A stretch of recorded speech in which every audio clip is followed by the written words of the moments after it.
Okay, we're recording. I have to do this a second time.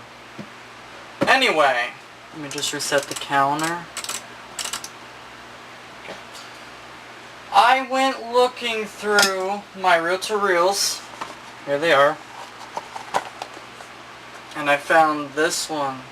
Now I wrote that, but that gives you a clue what's on the tape. And look at this.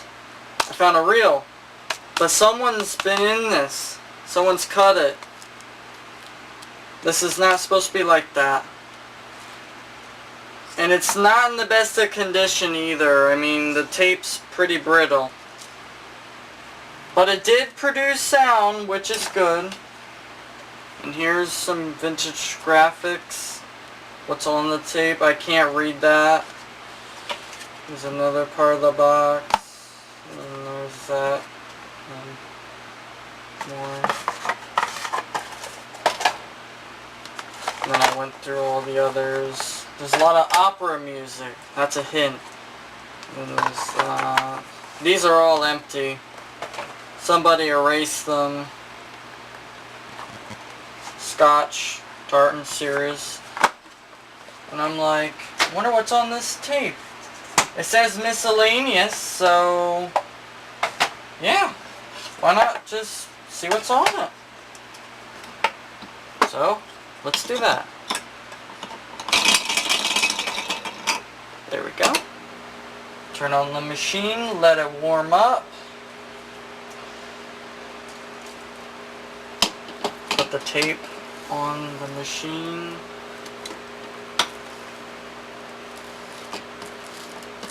Let me just tighten it.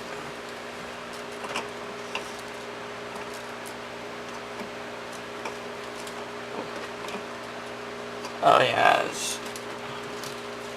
as you can see, it's disintegrating, so I have to be very delicate with this. It's quite a shame. It's turning into dust.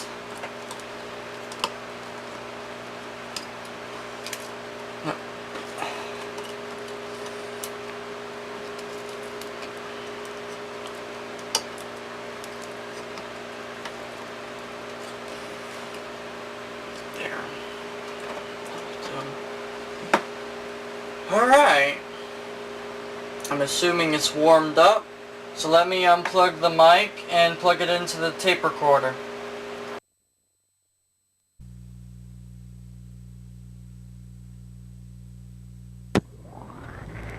At the beginning of last year's season of these NBC Opera Theater telecasts, Brigadier General David Sarnoff announced the formation of NBC's touring opera company. And last spring, following our presentation of the trial at Rouen, the plans of our current tour were announced by the general manager of the NBC Opera Company, Mr. Chandler Coles. Today, Mr. Coles is with us again to give us a progress report on the activity of NBC's new touring opera company. Mr. Coles. How do you do? You will probably recall the remarks about the NBC Opera Company tour that were made over the NBC TV network last spring when we announced the dates of the performances and the 47 cities across the country that the Opera Company was scheduled to visit this fall. Well, it's all been happening pretty much as we described it to you last spring. We are now in the midst of the nation's tour's first season, playing our repertoire of Madame Butterfly and The Marriage of Figaro to thousands of people across the nation. I don't think that ever before in the musical life of America has such an experience befallen a group of artists and musicians. It appears that this enthusiasm is shared by the public too, who are now able not only to enjoy the opera, but are enjoying it in English as well. To many people, this is the first time that the operatic genius of Mozart and Puccini is fully realized because of their complete understanding of the storyline, the dramatic action, and the characters in the operas. By now, we are approximately 3/4 through the first season's tour. We've performed in 31 cities in the mid-Atlantic states, the South, and the Middle West. Last night, we performed Figaro in Evansville, Indiana. and today the company is on its way to Milwaukee, Wisconsin, to perform Madame Butterfly in the Municipal Auditorium tomorrow evening there. Without exception, the local response in every city on tour to the performances of both Butterfly and Figaro has been most exciting. Here are a few of the headlines that have appeared in the newspapers. You see, we have response from Richmond, New Orleans, Kansas City, and St. Louis. I would like for a few moments now to describe the remainder of the tour as a help to those of you who want to see the company when it appears in your city. Look for the billboard advertisements, the window cards, and the newspaper ads. Tune in on your local NBC stations especially for the periodic announcements of the details of time and place. This is our trademark. You can recognize that anywhere. After the performance tomorrow night in Milwaukee, we shall go on to November 20th, Fort Wayne, Indiana. November 21st, Dayton, Ohio. November 22nd, Charleston, West Virginia. November 23rd, Cleveland, Ohio. The 24th also in Cleveland. November 25th, Cincinnati, Ohio. November 26th, Bloomington, Indiana. The 27th, Huntington, West Virginia. The 28th, Columbus, Ohio. The 29th, Kalamazoo, Michigan. The 30th, Grand Rapids, Michigan. Two performances, December 1st in South Bend, Indiana. December 2nd, Buffalo, New York. The 3rd, Rochester, New York. December 4th, Troy, New York. The 5th, Hartford, Connecticut.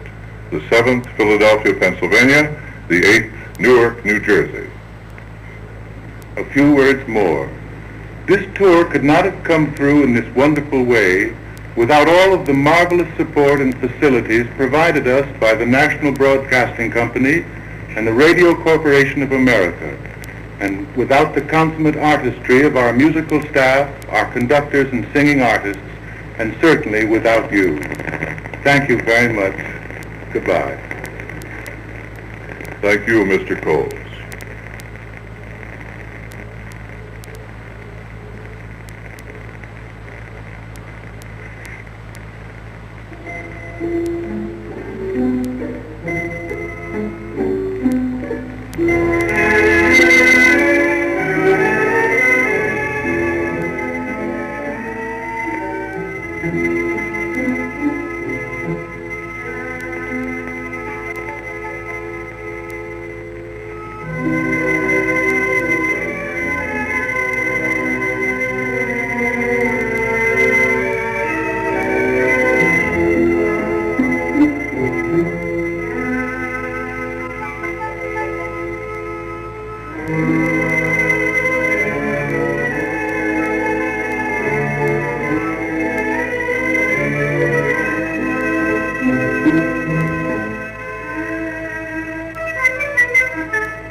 On December 24th, Christmas Eve, Robert Montgomery Presents will bring you Amal and the Night Visitors by Giancarlo Menotti.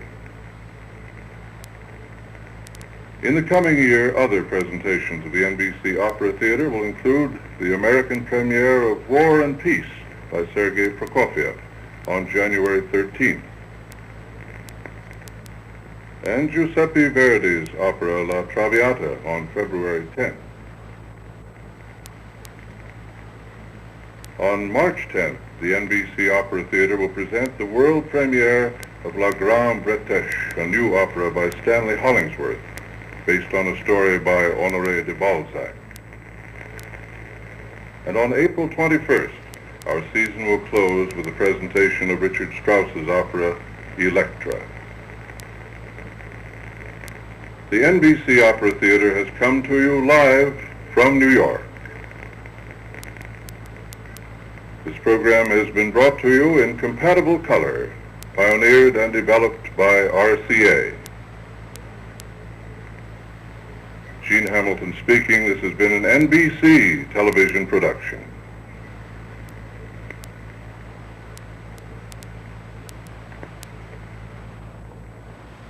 Good afternoon.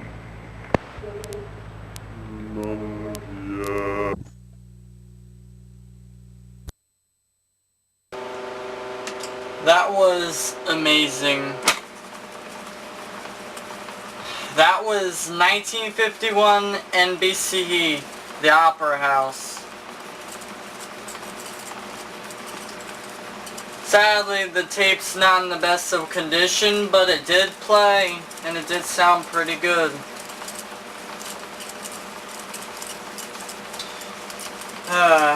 Yep. It's amazing that this is maybe a 70-year-old recording, but yeah, still plays. And that's the tape. Yep.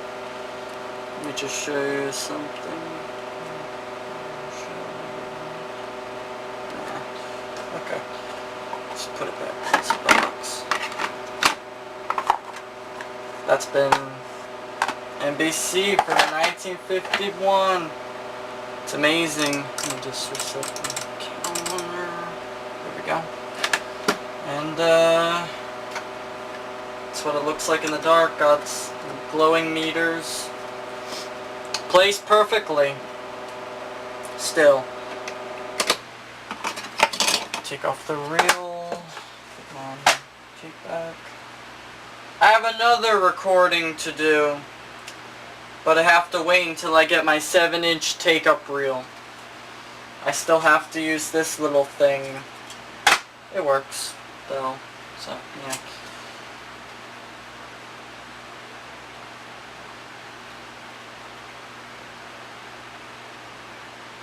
Anyway. Wait a minute, maybe there's more to this tape. Hold on.